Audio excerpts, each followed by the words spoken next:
Good afternoon, I'm joined here with Davie MacKinnon ahead of the Cinch Premiership's first game of the season at St Johnstone against Hearts. Dave, first of all, talk me through both teams. What's their aspirations going forward this season, do you feel?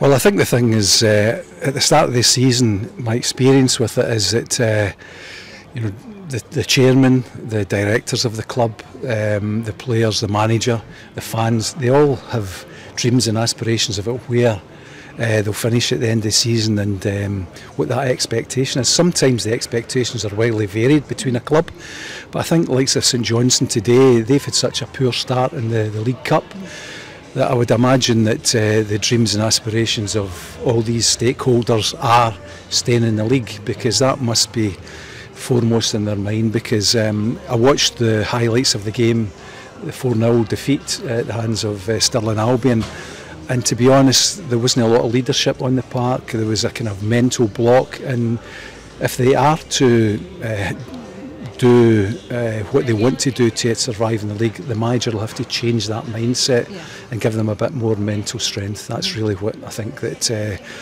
you'll tell within the first 15 minutes of the game whether that's been successful or not. I see that both clubs in the last 24 hours have brought in a couple of players. Olafua from Liverpool has come in at centre back. He's been released by Liverpool. He is a player that started at Southampton. He had a lot of people chasing him.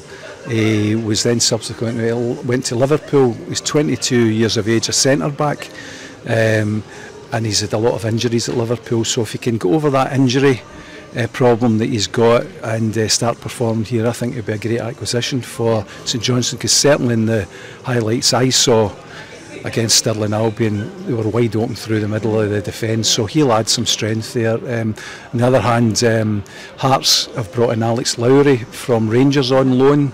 Very, very talented player. He's had his problems off the park, which has affected him. But I think getting away from Rangers for a season and getting the ability to perform in a team and be, the playmaker in midfield, then certainly I think that'll do him a lot of good. And one strange thing that's happening over at the Gorgie side this season is a bit of a managerial shift. Talk us through that. How do you think that's going to work going forward?